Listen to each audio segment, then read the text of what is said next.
शिव महापुराण की कथा नवरात्रि के पावन अवसर पर चतुर्थ दिवस की कथा।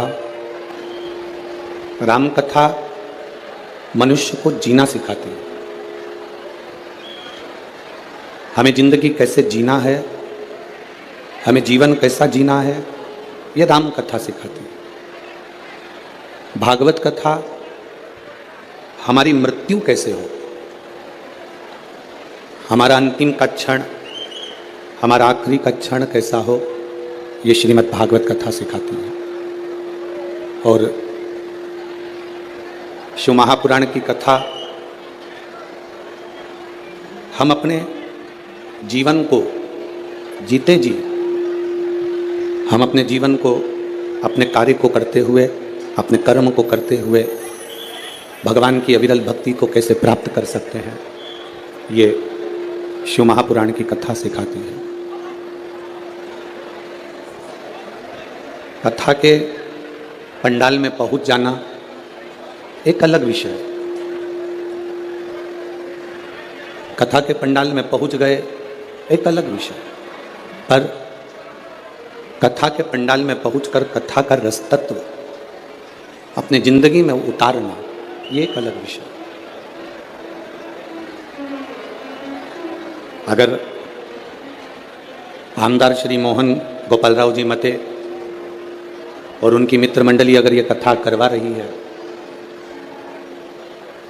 तो उस कथा में से हम अपनी जिंदगी में शंकर की भक्ति को ऐसे प्राप्त कर लें, शिव की भक्ति को अपने जीवन में ऐसे उतार लें कि ऐसा लगे कि शिव हमारा है और हम शंकर के हैं, इसके सिवाय कुछ समझ नहीं आए। महाराज शिव महापुराण की कथा कहती है, शिव का दर और शिव का घर जाते रहना चाहिए। शंकर भगवान के मंदिर, शंकर भगवान की चौखट पर शंकर भगवान को एक लोटा जल समर्पित करने, शिव के द्वार, शिव की चौखट तक जाते रहना चाहिए, जाना चाहिए।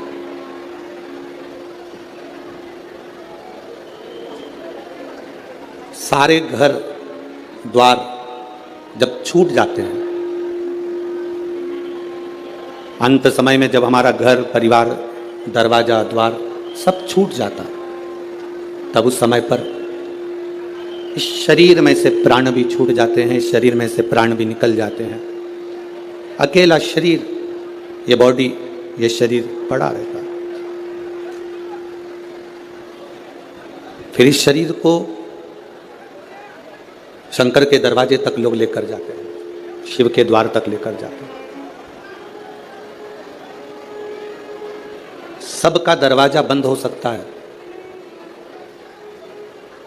सबकी चौखट, सबका द्वार बंद हो सकता है, पर मेरे महादेव का दरवाजा कभी बंद नहीं होगा।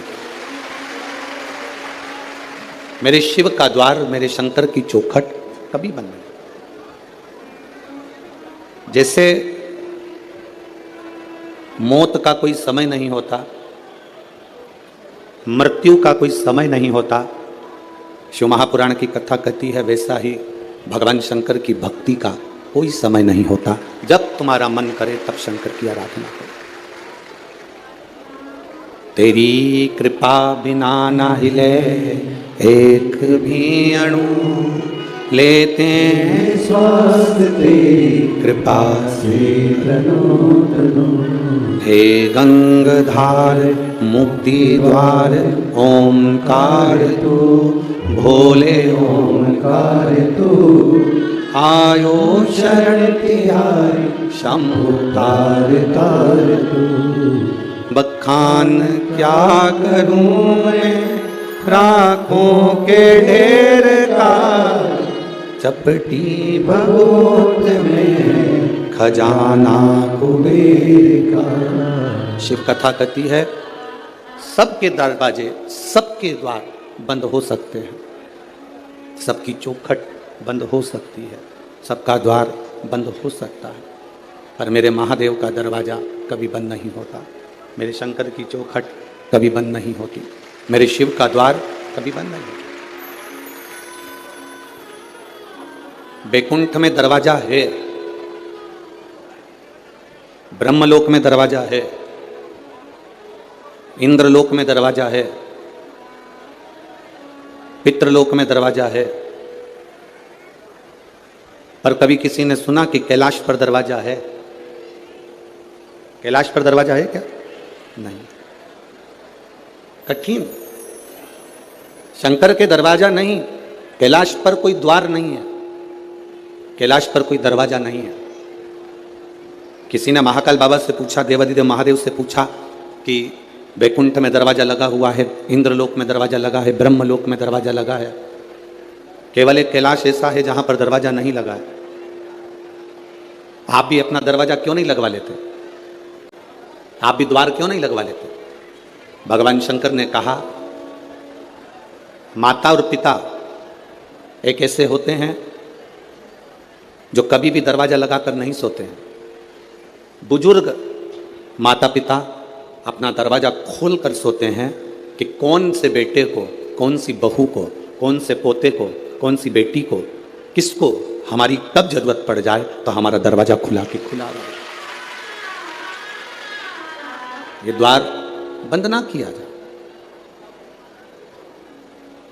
माता पिता का जैसे कमरा, माता पिता का घर, माता पिता का द्वार बंद नहीं होता। बेटा कैसा भी हो, पिता उसको गले से लगाता ही, वो पिता है। एक पिता के दो पुत्र हैं।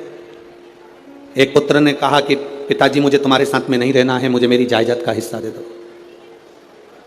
मैं आपके साथ रहना नहीं चाहता, मेरी जायदाद का, मेरी प्रॉपर्टी का हिस्सा दो, मुझे यहां से जाना। पिताजी ने बेटे को समझाया कि जायदाद का हिस्सा लेकर करेगा क्या, बर्बाद हो जाएगा, मत ले हिस्सा। नहीं नहीं, मुझे चाहिए। पिता ने जायदाद का हिस्सा दे दिया। अपनी प्रॉपर्टी के 3 हिस्से करे, एक अपने छोटे बेटे को, एक अपने बड़े बेटे को। एक हिस्सा पिता ने अपने पास में रखा। छोटा बेटा जायदाद का हिस्सा लेकर शहर चले गया। शहर में गया तो उसके बहुत सारे मित्र बन गए, बहुत मित्र।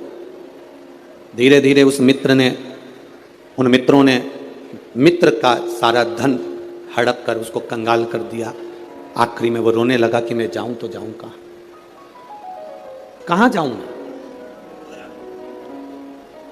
उसने सोचा कि अब तो पिताजी से मैं अपनी प्रॉपर्टी का हिस्सा भी ले आया, पिताजी से मेरी जायदाद का हिस्सा ले आया, मैं कहां जाऊंगा। पर उसने सोचा एक बार पिताजी के पास चलते हैं। 8 साल के बाद बेटे को बाप की याद आई, पिता की याद आई। 8 साल के बाद, और बेटे को याद आई, पिता के पास में गया। पिताजी खेत में काम कर रहे थे, फसल लगा रहे थे। बेटे ने देखा पिताजी फसल लगा रहे हैं। पिता की दृष्टि बेटे पर पड़ गई। पिता दोनों हाथ फैला लिया। बेटा आकर अपने पिता के गले से लग गया। बेटे ने कहा, पिताजी मेरी पूरी प्रॉपर्टी सब समाप्त हो गई, मेरा धन पूरा चले गया, आप मुझे चिल्लाएंगे नहीं। पिता कहते हैं, धन चले गया कोई बात नहीं, प्रॉपर्टी चली गई कोई बात नहीं, पर मेरा बेटा मेरे पास आ गया, इससे बढ़कर कोई धन नहीं, इससे बड़ा कोई सुकून नहीं जिंदगी का। मेरे भगवान देवादिदेव महादेव का जो दरवाजा है, एक पिता का दरवाजा है। मेरे शंकर का द्वार एक पिता का द्वार है। बेटा कैसा भी हो, बेटा किसी भी तरह का हो, तो भी मेरा शंकर, मेरा उघड़दानी, मेरा त्रिकालदर्शी, मेरा कैलाशी, मेरा अविनाशी, मेरा शिव उसको गले से लगा लेता है। अपने बेटे को वो अपने गले से लगाता है। सारे दरवाजे बंद हो सकते हैं, सारे दरवाजे। जब विपदा की घड़ी आती है, दुख का समय आता है, कष्ट की घड़ी आती है, सब साथ छोड़ देते हैं। कौन किसके साथ गया? आपके मोहल्ले में अगर कोई मरा तो उसके साथ कोई दूसरा मरा, अरे बोलो तो जम के, नहीं हो सके नागपुर में फैशन हो, कोई मरा उसके साथ कोई दूसरा मरा? नहीं मरा। कोई जला तो उसके साथ दूसरा जला? नहीं। किसी का अंतिम संस्कार हुआ तो उसके साथ में कोई उसके परिचित ने कह दिया कि मुझे भी साथ में जला दो?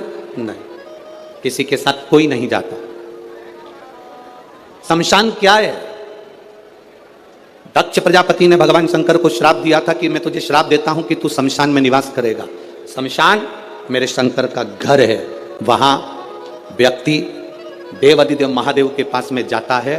शंकर कहते हैं तू ये कभी मत सोचना कि तू अकेला है।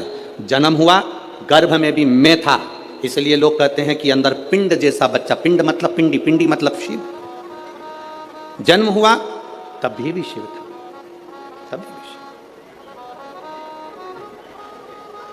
जन्म के समय पर भी शंकर है, और जन्म के हमारे प्राण जब छूटे, हमारी मृत्यु जब हुई, तब भी कोई हो ना हो, मेरा देवाधिदेव महादेव शमशान में तुम अकेले नहीं, मेरा शिव तुम्हारे साथ है, मेरा शंकर तुम्हारे साथ है।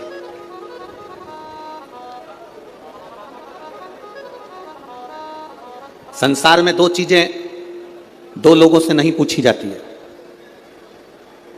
पूरे संसार में दो चीजें दो लोगों से नहीं पूछी जाती है। एक, स्त्री से उसकी आयु नहीं पूछी जाती है। बोलो सही है कि गलत है? संसार में दो चीजें दो लोगों से नहीं पूछी जाती है। एक, स्त्री से उसकी आयु नहीं पूछी जाती है, और दूसरा, पुरुष से उसकी आय नहीं पूछी जाती है। स्त्री से आयु नहीं पूछी, पुरुष से आय नहीं पूछी। क्यों नहीं पूछना चाहिए? क्योंकि स्त्री से आयु इसलिए नहीं पूछते क्योंकि स्त्री अपने लिए कभी नहीं जीती, स्त्री हमेशा दूसरों के लिए जीती है। और पुरुष से उसकी आय नहीं पूछते। क्यों नहीं पूछते? क्योंकि पुरुष अपने लिए नहीं कमाता, हमेशा दूसरों के लिए कमाता है, इसलिए इन दोनों से नहीं पूछा जाता। स्त्री से उसकी आयु नहीं पूछी जाती और पुरुष से उसकी आय नहीं पूछी जाती। आदमी किसके लिए कमा रहा है? सुबह 8 बजे से दुकान पर बैठता है, रात को 10-10 बजे तक दुकान पर बैठता है, दिन भर मेहनत करता है। आप में से कितने लोग हैं जो दिन भर मेहनत करते हैं तो सोने की रोटी खाते होंगे, चांदी का कटोरा पूरा की पूरा खा जाते होंगे? अगर करोड़पति भी करोड़ों का धन कमा रहा है, गरीबड़ा भी अगर धन कमा रहा है, तो वो 2 रोटी ही खा रहा है। एक भिखारी हमारे दरवाजे पर जब भीख मांगने के लिए आता है, वो भीख मांगने नहीं आता, हमको ज्ञान देने आता है। भिखारी भीख मांगने दरवाजे पर आता है तो हमको ज्ञान देने के लिए आता है। भिखारी ये कहने के लिए आता है, भैया मुझे रोटी दे दो, भैया 2 रुपया दे दो। वो रुपया लेकर, रोटी लेकर तुम्हारे दरवाजे के बाहर एकांत में बैठकर रोटी को खाता है। बोलो खाता है कि नहीं खाता? भिखारी जब दरवाजे पर आता है तो ज्ञान देने के लिए आता है, रोटी मांगता है, दरवाजे पर खाता है। दुकानदार के सामने भिखारी जब मांगने के लिए आता है तो वो ज्ञान देने के लिए आता है, दुकानदार से कहने के लिए आता है कि देख, मैं भीख मांग कर खाता हूं तो भी समय पर रोटी खाता हूं, और तू दिन भर कमाता है तो भी रोटी तेरे नसीब में नहीं आ पाती। दिन भर कमाता है तो भी रोटी तेरे नसीब में नहीं आ पाती। 10 बजे का टिफिन तैयार है, पत्नी फोन लगा रही है, सुनो भोजन का टाइम हो गया, 11 बज रही है, 11:30 बज रही है, 12 बज रही है, स्वामी भोजन कर लो, स्वामी आओ भोजन कर लो। पत्नी पति को बुला रही, बच्चे बाप को बुला रहे, पापा समय हो गया अभी तक नहीं आए, भोजन करना है, पापा आओ। भाई भाई को कह रहा है, देख फैक्ट्री बाद में चले जाना, दुकान बाद में चले जाना, चल रोटी खा पहले।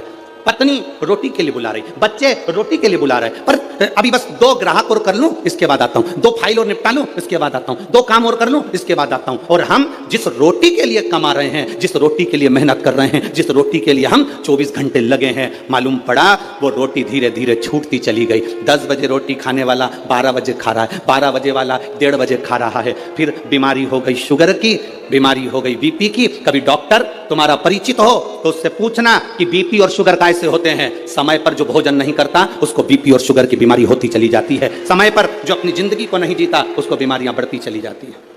पूछो कभी। एक भिखारी भी हमको ज्ञान देता है कि अपनी जिंदगी में जो हमने कमाया है उस कमाई का थोड़ा सा अंश हम अपने ऊपर खर्च करें।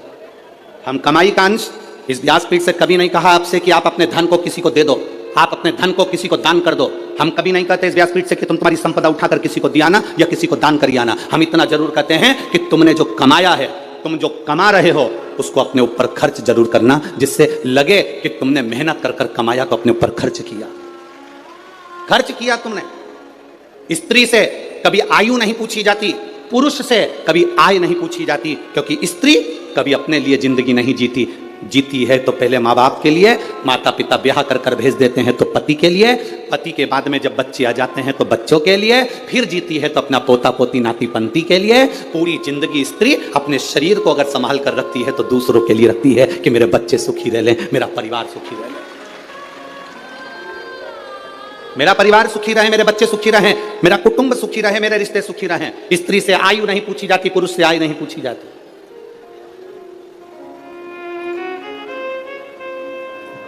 जो दूसरे के लिए जीता है उससे क्या पूछोगे, क्या पूछोगे? शिव कथा कहती है, मेरा भोला बाबा, मेरा शंभू, मेरा त्रिकालदर्शी, कैलाशी, अविनाशी शंकर अमृत नहीं पिए हैं, विष पिया। किसके लिए? दूसरों के लिए। शिव जी ने चंद्र धारण करा, किसके लिए? दूसरों के लिए। शंकर भगवान ने सर्प धारण करा, किसके लिए? दूसरों के लिए।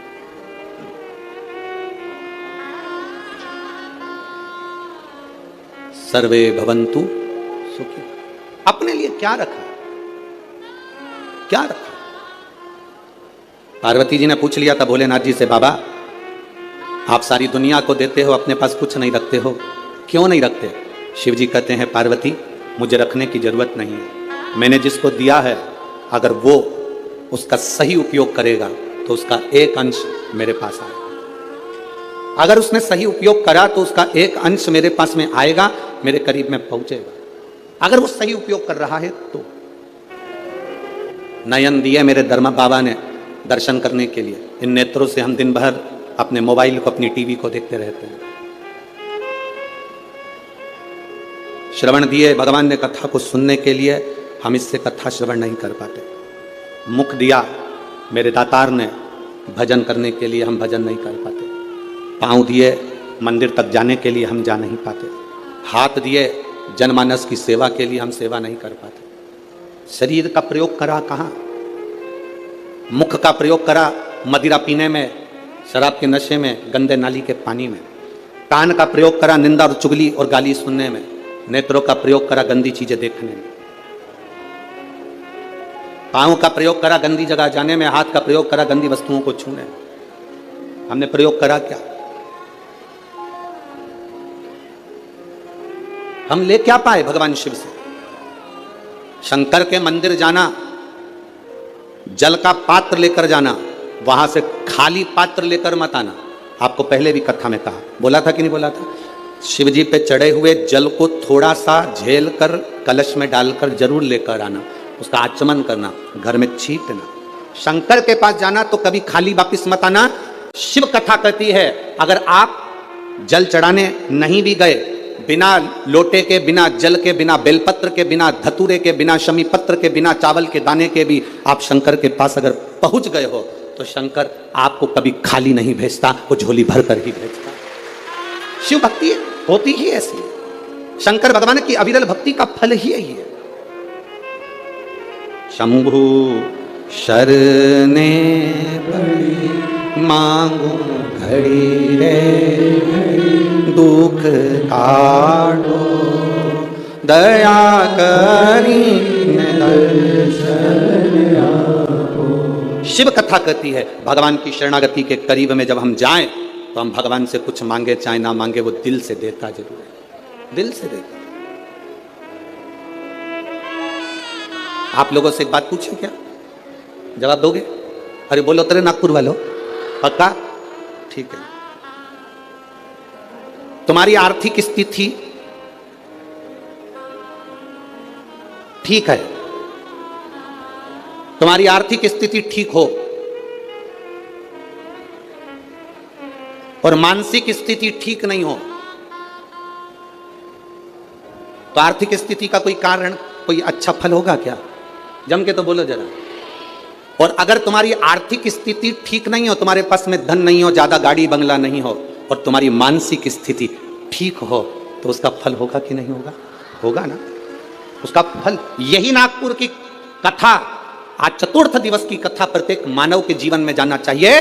तुम्हारे घर में धन बढ़े चाहे ना बढ़े, पर तुम्हारा मन और तुम्हारी बुद्धि, चित्त तुम्हारा अच्छा होना चाहिए, तो तुम्हारा धन अपने आप बढ़ जाए।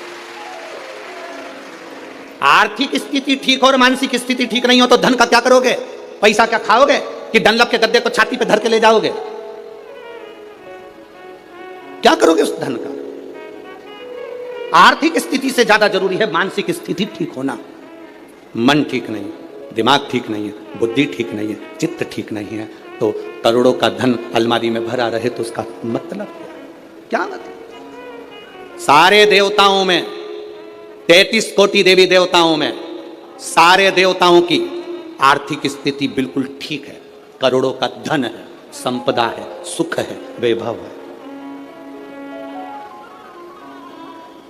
सबके पास में वैभव है, सबके पास में धन है।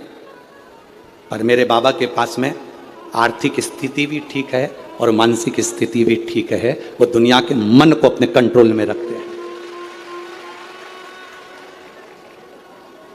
एक बार लक्ष्मी जी ने नारायण से कहा था, प्रभु आपका और हमारा झगड़ा होता रहता है, आपका और हमारा विवाद होता रहता है, आप हमारे पति, हम आपकी धर्म पत्नी और विवाद करते हैं। ब्रह्माणी ब्रह्मा जी से कहती, आप और हमारा विवाद होता रहता है, धन बढ़ गया पर घर में सुख भी तो होना चाहिए। शिव भगवान नारायण ने कहा, लक्ष्मी घर की मानसिक स्थिति ठीक करने का सबसे सुंदर तरीका है, सबसे सुंदर तरीका, लक्ष्मी शिव की आराधना करो। लक्ष्मी जी ने कहा, मैं शंकर की आराधना? हाँ। लक्ष्मी जी ने कहा, आप कह रहे हो बिल्कुल सही है, मेरी मां, लक्ष्मी जी की मां का नाम क्या था? भगवान नारायण की सासू का नाम क्या था? ख्याति देवी। क्या नाम था? ख्याति देवी। लक्ष्मी जी की मां भगवान विष्णु जी की सासू ख्याति देवी। लक्ष्मी जी कहती हैं, मेरी मां ने भी मुझे कहा था कि जब मन श्रेष्ठता में ना जाए, मन विचलित हो, मन में चिंता रखी हो, मन विचलितता में, तब शंकर भगवान के पार्थिव शिवलिंग का निर्माण कर उसकी आराधना करना। आप रोज प्रतिदिन यहां जितने लोग भी कथा सुन रहे हैं और जितने लोग आस्था चैनल पर, फेसबुक, यूट्यूब पर कथा सुन रहे हैं, बहुत कम लोग होंगे जो रोज शंकर भगवान का पार्थिव शिवलिंग बनाते होंगे और उसकी पूजन करते होंगे। बहुत कम लोग होंगे जो पार्थिव शिवलिंग का निर्माण कर उसका पूजन करते होंगे, बहुत कम लोग। अगर हम रोज पार्थिव शिवलिंग का निर्माण नहीं कर सकते, हम रोज भगवान शंकर के शिवलिंग का निर्माण कर पूजन नहीं कर सकते, तो कम से कम एक काम हम रोज कर सकते हैं, अपने घर से जल ले जाकर शंकर जी को समर्पित कर सकते हैं, जिससे बाबा हमारे हृदय की दशा को जाने।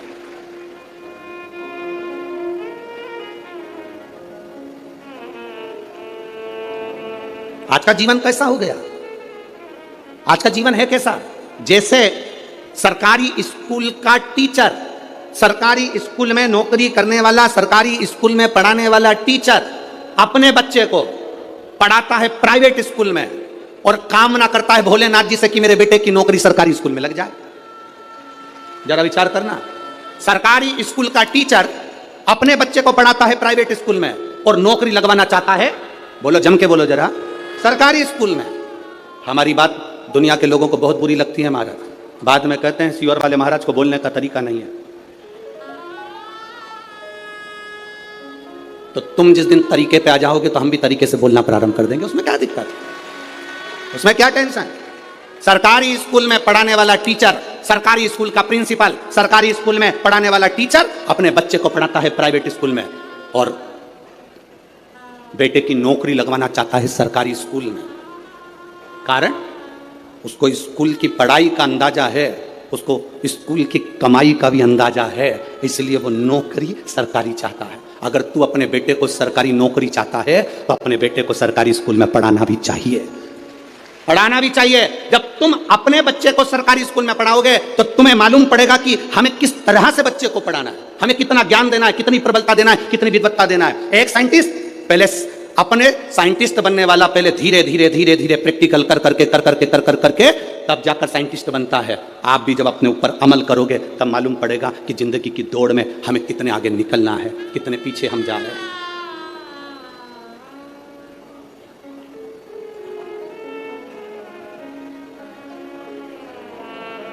कितने पीछे जा रहे हैं। कितना विचित्र संसार हो गया, जरा विचार करिएगा। वो तो अब शिव महापुराण की कथा होती है तो ये लाखों की भीड़ अब जुटने लगी है, अब आने लगी है।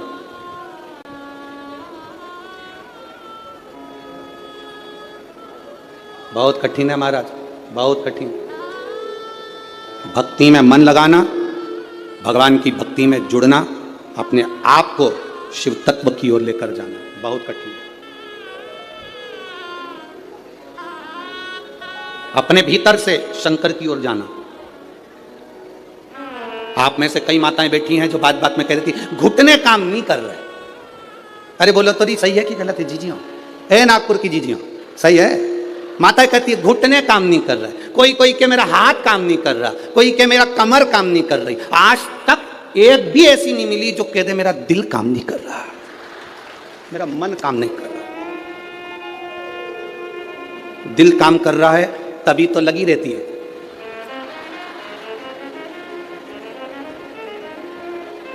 घुटना भले काम नहीं करे पर दिल काम कर रहा। आज तक नहीं मिली एक, जितने मिले सब ऐसे ही मिले। घुटना काम नहीं कर रहा, हाथ काम नहीं कर रहा, सिर काम नहीं कर रहा, पीठ काम नहीं कर रही। आज तक नहीं बोला कि मेरा दिल काम नहीं कर रहा। जब तक मैं कथा नहीं सुनती मेरा दिल नहीं लगता, ये मन नहीं लगता, ये चित्त नहीं लगता, ये काम ही नहीं करता, ये दिल नहीं लग रहा, ये मन नहीं लग रहा।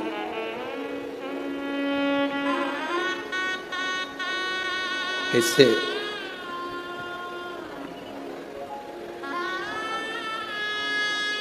भगवान शंकर की भक्ति के बिना ये मन कैसे लग जाए? कैसे?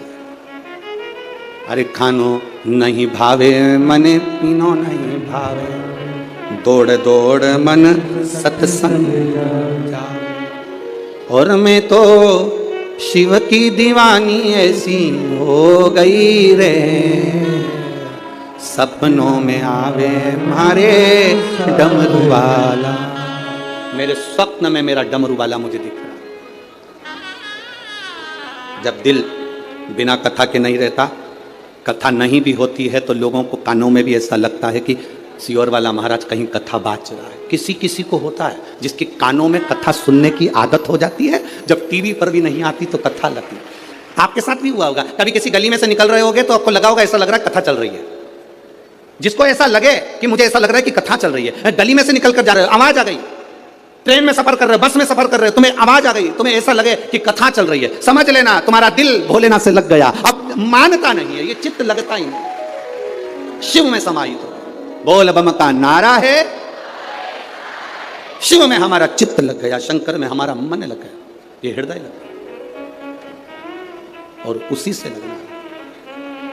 वो कहे सताओ ना हमें लोगों, हमें दिल की बीमारी है। सताओ ना हमें लोगों, हमें दिल की बीमारी है। हमारा वेद दुनिया में वो डमरू धारी है। यह बीमारी का इलाज करने वाला केवल एक है, वो शिव।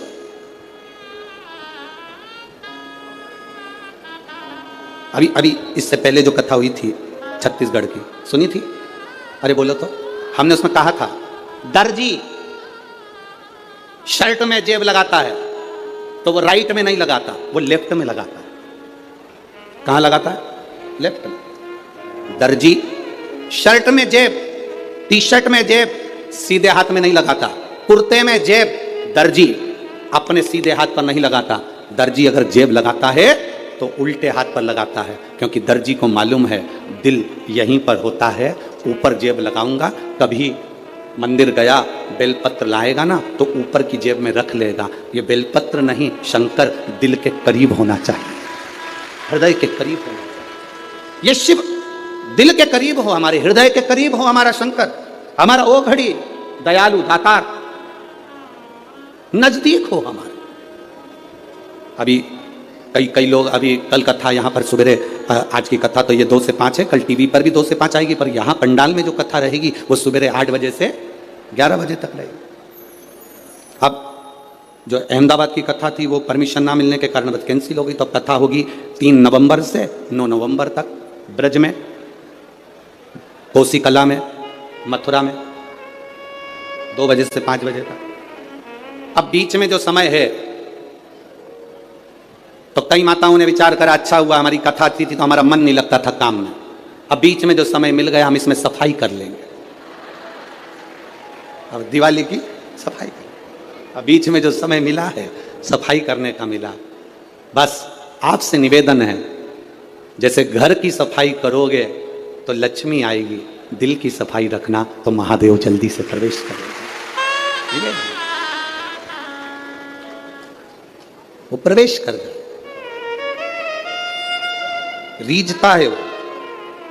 जैसे विजयदशमी के दिन समर्पित की गई शमी का एक पत्ता, महादेव को अगर एक शमी का पत्ता विजयदशमी के दिन समर्पित कर दिया जाता है तो जिंदगी में कभी बेभव और धन की कमी नहीं आती। उसी तरह इस हृदय को शिव तत्व में समाहित कर कर रखना, समाहित। एक कथा आप लोगों ने सुनी होगी, महर्षि वर्तंतु। महर्षि वर्तंतु जिनके शिष्य थे कोत्स, जिसका नाम था कोत्स। महर्षि वर्तंतु के शिष्य कोत्स बड़े आज्ञाकारी थे कोत्स, और वर्तंतु जो कह देते थे, महर्षि वर्तंतु जो बोलते थे वो कोत्स वो सुनता था। महर्षि वर्तंतु का एक काम बड़ा प्रबल था, वो कोत्स से हमेशा कहते थे कि पार्थिव लिंग का निर्माण करो, मैं पूजन करने आ रहा हूं। पार्थिव लिंग का निर्माण करो, मैं पूजन करने। ये वर्तंतु ऋषि, महर्षि वर्तंतु कोत्स से कह देते। अब कोत्स का कार्य यह था कि वो रोज एक पार्थिव शिवलिंग का निर्माण करता और अपने गुरु जी को आवाज लगाता, गुरुदेव गुरुदेव, गुरु जी पधारो, गुरु जी पधारो, आवाज लगाता।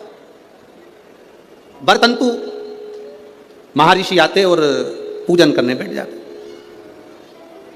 बहुत सावधानी से स्मरण करना इस कथा का, बहुत सावधानी। अब पूजन करने वर्तंतु महर्षि बैठ जाते। एक बार कोत्स भरी निंद्रा में सो रहा था, उसने स्वप्न में क्या देखा कि कोई काले काले से भयंकर दंत वाले आश्रम में प्रवेश कर रहे हैं। अब भयंकर दंत वाले आश्रम में प्रवेश कर, आप जरा विचार करिएगा, ऋषि के आश्रम में, संत के दरवाजे पर, गुरु के दरवाजे पर कोई भयंकर जीव तो आ ही नहीं सकता, क्योंकि गुरु इतना भजन करा होता है कि सन्यासी गुरु, संत, साधु, सन्यासी, तपस्वी, साधक, उपासक इतना तप करे होते हैं कि ये यम के दूत उनके पास पहुंचते ना। पर आज कोत्स ने क्या देखा कि भयंकर मुद्रा वाले, भयंकर दंत वाले, भयंकर विकराल रूप धारे हुए कुछ गण, यम के कुछ गण, यमदूत ये अंदर आ गए। तो कोत्स क्या कर रहा है, उन यमदूतों से पूछ रहा है, तुम कौन हो, कहां आए हो? कहा वर्तंतु के पास में आए। क्यों? बस वर्तंतु के पास में हम पहुंचे उनको लेने के। ओ क्यों?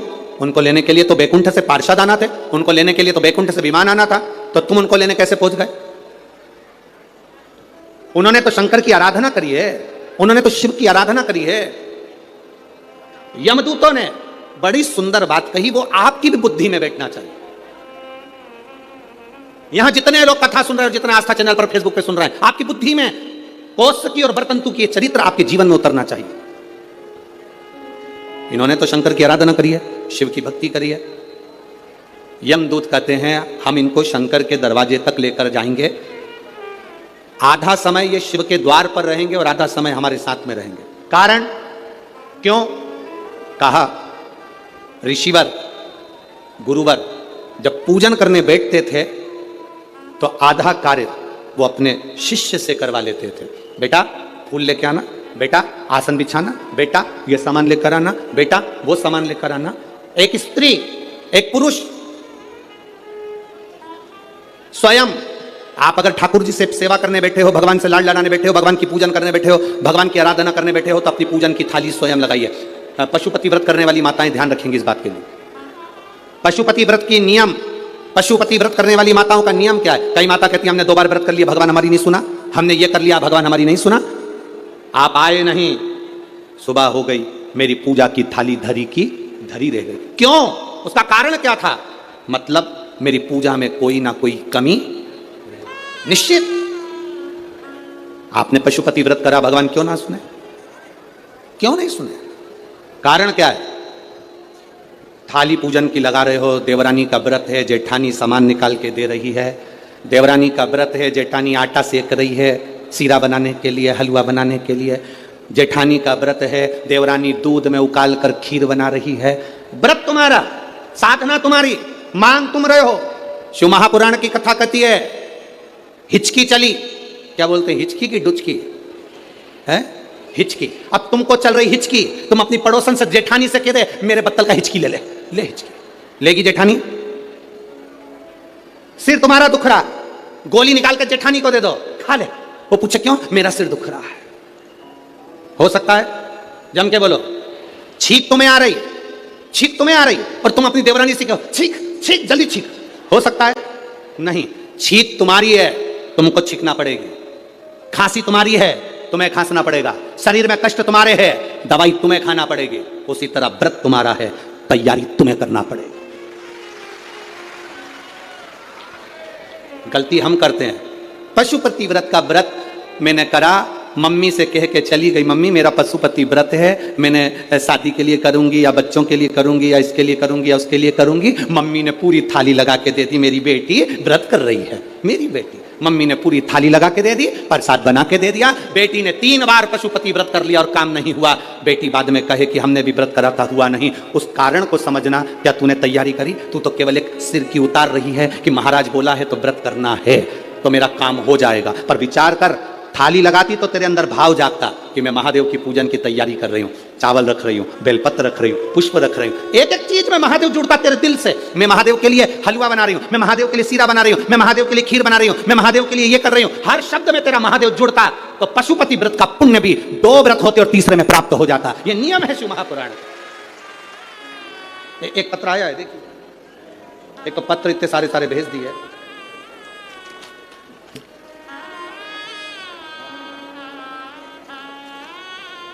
मेरा नाम काजल राहुल कलाइन, मैं नागपुर से हूँ, डिप्टी सिग्नल चिरखली महाराष्ट्र। कहीं बैठी हो तो हाथ हिला सकती हैं। आप ही हैं? हाँ, बहुत बहुत साधुवाद, बाबा की कृपा पर बनी रहे। गुरुदेव, मुझे बच्चे नहीं थे, संतान का सुख नहीं था, कई साल बीत गए थे गुरुदेव। बच्चों का सुख नहीं, संतान का सुख नहीं। बच्चे को लाइयो साथ में, लाओ, ले आओ ले आओ ले आओ। मेरे यहाँ बच्चे का सुख नहीं था, संतान का सुख नहीं था। डॉक्टर के हिसाब से संतान का सुख नहीं था गुरुदेव। पर एक बार ऑटो में सफर करते करते एक बहन जी ने मुझसे कह दिया कि तू पशुपतिनाथ का व्रत कर। गुरुदेव, पशुपतिनाथ का व्रत एक बार करा, उसका फल नहीं मिला। मैंने सोचा हो सकता है कोई गलती हो गई हो, तब मैंने फिर दूसरी बार पशुपतिनाथ का व्रत किया। और बाबा की कृपा का मैं क्या गुणगान करूं गुरुदेव। शिव शिव है।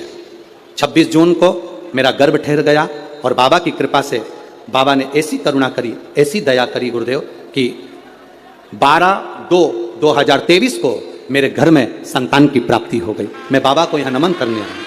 गुरुदेव, मुझे जो संतान हुई वो 8वां महीना भी पूरा नहीं लग पाया था। डॉक्टर के हिसाब से बच्चा कमजोर होना था, बच्चे में बल नहीं आना था, उसके शरीर में कष्ट रहना था। पर मेरे बाबा ने मेरी लाज रखी गुरुदेव, और 8वां महीना भी चालू नहीं हुआ और जो संतान हुई बाबा की कृपा से पूरी स्वस्थ हुई। उसको मैं लेकर आई हूँ बाबा को प्रणाम करने के लिए।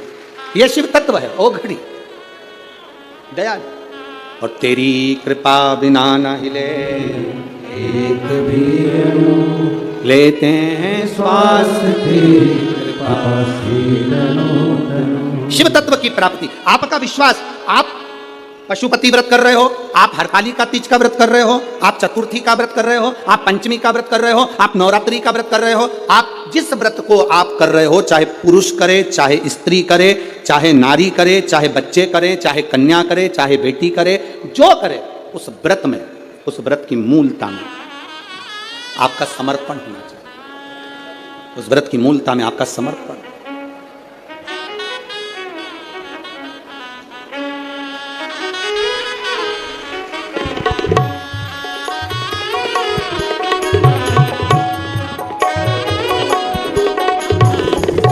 जोरदार ताली बजाना।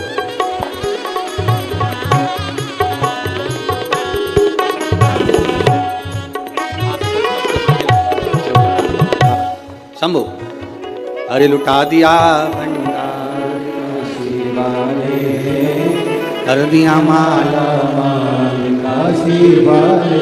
शिव तत्व की प्राप्ति, हम जिस व्रत को कर रहे हैं, हम जिस आराधना को कर रहे हैं, हम जिस तप को कर रहे हैं, हम जिस साधना को कर रहे हैं, उसमें हमारा बल होना चाहिए, हमारा विश्वास होना चाहिए, हमारी दृढ़ता होना चाहिए।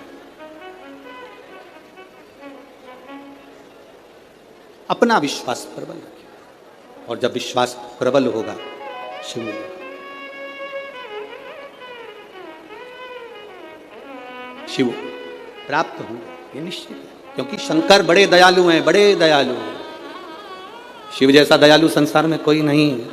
कि भोले तुम बड़े दयालु हो, भोले तुम बड़े दयालु बड़े दयालु हो, भोले तुम बड़े दयालु हो, भोले बड़े दयालु हो, भोले तुम बड़े दयालु। बड़े सरल सहज शिव भोला, 3 बार ताली बजाने वाले को भी धन देता भंडार, 1 बार शिखर का दर्शन करने वाले को शिखर पर पहुंचा देता है मेरा भोलेनाथ। इतना दयालु है, इतना कृपालु, इतना।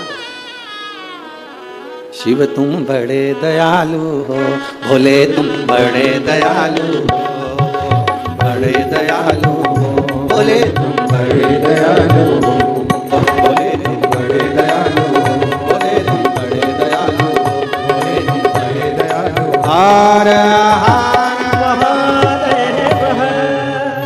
अपने स्थान पर बैठकर भगवान देवादिदेव महादेव से अपने मन की बात भाव से, हृदय से, दिल से कहिएगा, प्रार्थना करिए बाबा देवादिदेव महादेव से।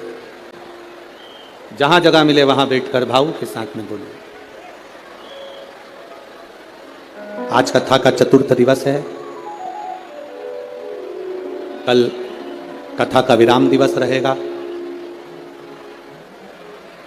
जिन लोगों ने 4 दिन की कथा नहीं सुनी होगी वो कल अवश्य सुनेंगे, क्योंकि बाबा घर के मेहमान जब जाते हैं तो बच्चों को कुछ न कुछ देकर जाते हैं। उसी तरह बाबा की कथा विराम होती है तो बाबा भी झोली भरकर ही जाता है। ऐसा नियम है शिव महापुराण में। दिल से बाबा से प्रार्थना करिए, जहाँ जगह मिले, कार्यकर्ताओं को भी जहाँ जगह मिले वहाँ बैठकर भाव से कहिए। श्री शिवाय नमस्तुभ्यं, श्री शिवाय नमस्तुभ्यं, श्री शिवाय नमस्तुभ्यं, श्री शिवाय नमस्तुभ्यं, श्री शिवाय नमस्तुभ्यं। भोला सब दुख काटो हमारा, ओ भोला सब दुख काटो हमारा। शिव शंकर जपो तेरी माला, भोले बाबा जपो तेरी माला। भोला सब दुख काटो हमारा, ओ भोला सब दुख काटो हमारा। वेश मंगलकारी, वेश है मंगलकारी। शमशान वासी हमारा, शमशान वासी हमारा। ओ भोला सब दुख काटो हमारा, ओ भोला सब दुख काटो हमारा। शिव कथा कह रही है, बाबा देवादिदेव महादेव का चरित्र कह रहा है। बरतंतु जी के लिए कहा, आधे से ज्यादा जो कार्य था वो कोस कर देता था। आज कोस की परीक्षा करने के लिए, कोस की परीक्षा लेने के लिए, जब पूरी विद्या अध्ययन हो गया, पूरी पढ़ाई हो गई, सारा विद्या अध्ययन का कार्य हो गया, तब कोस की परीक्षा लेने के लिए बरतंतु जी ने, कोस की परीक्षा लेने के लिए बरतंतु जी एक बात अपने शिष्य कोस के सामने कहे, कोस तुमने मुझसे विद्या अध्ययन करी है। अब देखिए, शंकर का पार्थिव शिवलिंग बनाकर गुरु को दे देना और गुरु उसकी पूजन करना, उसका फल देखिए कितना विचित्र, उसका फल कितना विचित्र होगा। उस तुमने पार्थिव शिवलिंग का निर्माण करा और निर्माण करने के बाद में तुम मुझे उस शिवलिंग को दे देते हो। तुम कहते हो कि मुझे यम के दूत लेने आए थे, पर वो कहीं ना कहीं उस क्रम में कहीं ना कहीं वो मुझे लेने के लिए आए, परंतु उस भोग को मुझे भोग शिव तत्व को भी जाना है और यमलोक को भी जाना है। उस अब मैं आपसे इतना सा कहना चाहूं, बरतंतु ने कहा, कोस तुमने मुझसे विद्या अध्ययन करी है, आज विद्या अध्ययन के फल स्वरूप मेरी जो दक्षिणा बनती है वो मुझे दीजिए। गुरुवर क्या दूं मैं आपको, बोलिए। शिव कृपा देखिएगा कितनी प्रबल होती है। केवल पार्थिव शिवलिंग का निर्माण कर देना, पूजन कोई करे कर रहा है अपने क्षेत्र में, अपनी कॉलोनी में, अपनी सोसाइटी में, अपने एरिया में, कहीं शंकर का मंदिर बन रहा है, शंकर का शिवालय बन रहा है, बन सके आप उसमें सहयोग प्रदान करना, नहीं बन सके तो किसी की टांग मत खींचना कि ये मंदिर क्यों बनवा, ये शिवालय का निर्माण क्यों कर रहे हो, शिवालय क्यों बनवा रहे हो। केवल शंकर भगवान के पार्थिव लिंग का निर्माण करने वाले उस कोष पर शिव कृपा कैसी होती है, वो कथा यहां वर्णन कर रहे। बरतंतु जी ने कहा, बरतंतु का अब बरतंतु ने कहा, कोस एक कोस मैंने जो तुमको विद्याध्ययन कराया उसकी दक्षिणा।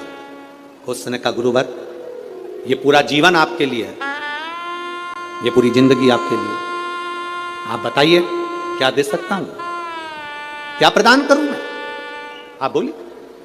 होश, तूने मुझसे विद्या अध्ययन करी है, 14 करोड़ सोने की मुद्रा मेरी विद्या अध्ययन जो तूने करी उसके फल स्वरूप तुझे देना पड़ेगा। कितनी करोड़? 14 करोड़। 14 करोड़ सोने की मुद्रा।